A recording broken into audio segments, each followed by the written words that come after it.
Makarantar Brain Test College kamar dai kowace shekara wannan shekarar ma tana cike da zagaguran ɗalibai masu himma da kuma ƙwazo. A cikin wannan makaranta wani labari mai kama da al'ajabi ya faru tsakanin Samira da Samir da kuma Jabir da abokanansa. Samira dai ta kasance yarinya ce kyakkyawa mai ƙwazo da kuma himma mai matuƙar son kula da iyayenta da kuma zuwa makaranta a kan kari. Duk da sun kasance masu matsakaicin ƙarfi amma suna rayuwarsu cikin rufin asiri. Tun bayan da mahaifinta ya rasu su mahaifiyar Samira ke ta kokari da kuma fafutukar ganin ta kula da yarta kuma ta sama mata ingantacciyar rayuwa da kuma ilimi. Wata ranar Laraba Samira ta fito kan hanya tana shirin tafiya da jikarta a baya sai ta tsaya cikin damuwa da kuma tafiya da zurfin tunani tana tuna irin halin kunci da kuma rayuwar da suke fuskanta ga kuma bashi da ake bin mahaifiyarta ya yi musu katu. Bata san lokacin da hawaye ya zubo mata ba ta sa hannu ta share ta kama hanyar da ta ci gaba da tafiya har zuwa makaranta.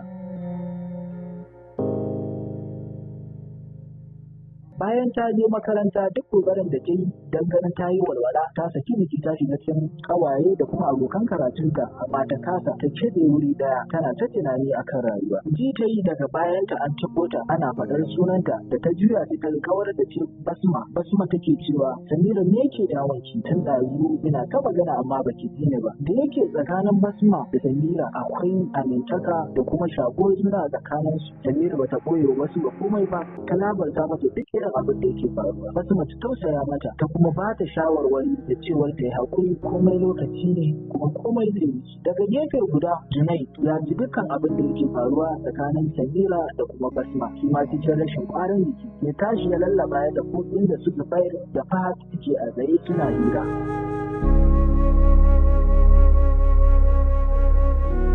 Zuwa sake da wuya bayan sun gaisa ya ce abokai ina da wata magana mai mahimmanci amma ina so ku dauke ta da mahimmanci. Suka ce to ba wani abu muna sauraron ka. Dukkan su suka ba da hankalin su inda Junaid yake magana. Junaid ya kalli Jabir ya ce Samira tana cikin matsala kuma bai kamata mu ga ɗaya daga cikin yana cikin matsala ba tare da mun taimake shi ba. Duk da sanin cewar ita ta kasance mace ce mai zurfin ciki amma dai na ji abin da take sanar da Basma na cewar suna cikin matsala ne a cikin gidansu. Idan da hali ba taimake ta ko da dan wani abu ne ba. Fahad ya kalle shi ya ce to amma kamar da me kake ganin ya kamata mu taimake ta. Junaid ya ce da Fahad Basma ta ba ta shawarwari mu kuma idan akwai dan wani kuɗi da za mu iya hada mu bata domin za ta ji daɗi. Suka ce kuma ka kawo shawara mai kyau ko da mun hada mata da kuɗin kaga sai mu kara da kwantar mata da hankali ko. Ya ce haka ne kaga mun samu lada. Ya ce to babu damuwa. Duka su suka fara ciki akan wannan kudiri na alkhairi da suka fara hada kuɗi da niyyar za su hada naira 5,000 ta ɗauka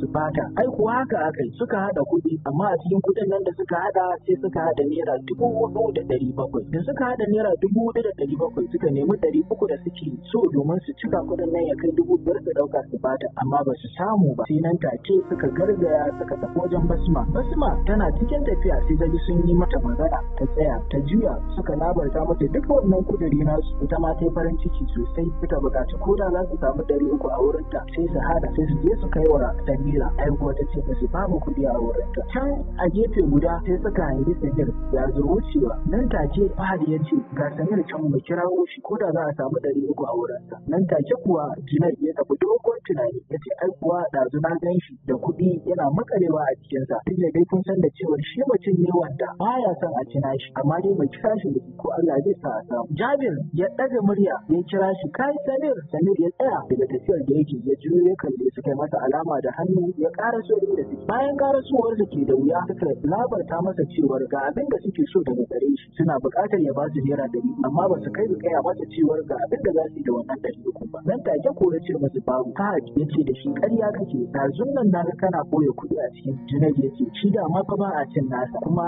duk wannan magar ɗin da kake ce ka ba mu domin mu ma aikin alkhairi za mu yi.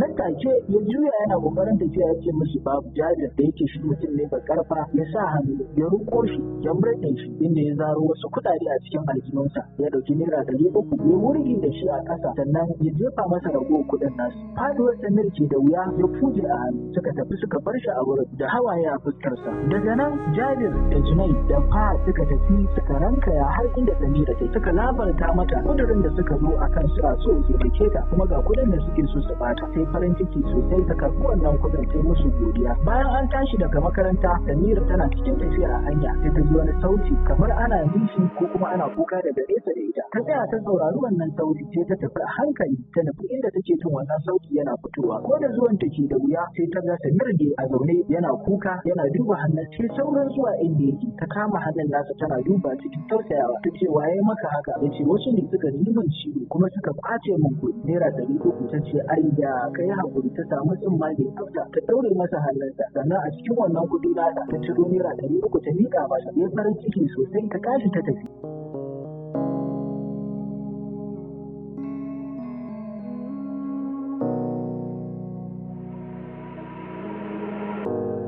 Bayan tafiyar ta kenan ta nufi wajen baba karami wani tsoho mara mutunci a unguwarsu wanda kowa shakar da yake kuma shi ne mai gidan da suke yin haya. Tana zuwa inda yake ta yi sallama ta tsaya ya fito daga gidansa yana zuwa ya kalle ta a yatsine ya ce ke san jira mahaifiyarki ta ce za ki bani kuɗi ko ina kuɗin da za ki bani ko tun da mahaifinku ya mutu shi kenan ya bar ku cikin tsiya kuma kuɗin da za ku bani naira 20,000 sai bani shi kuke da hali tsinke a tsinke yanzu ina 10,000 da ta ce za ki bani cikin raunin murya Samira ta ce ai shi ne na zo zan kawo maka ya ce to bani ta sa hannu a cikin jakarta ta fito da wani daurin kuɗi ta lissafa naira 5,000 ta miƙa masa ya ce ina sauran ta ƙara fito da wasu ta lissafa naira 4,700 ta miƙa masa ta ce amma babu 300 ya kalle ta a yatsine ya ce ina kika kai 300 ko ita ma sai na biyo ku daga gefenta sai jin sauti suka yi an ce gashi dukansu suka juya Samir ne a kusa da ita yana kallon ta yana barci baba karami ya juya a kusace kalle shi ya fusgi wannan kuɗi ya ce saura nawa kenan nake bin ku ta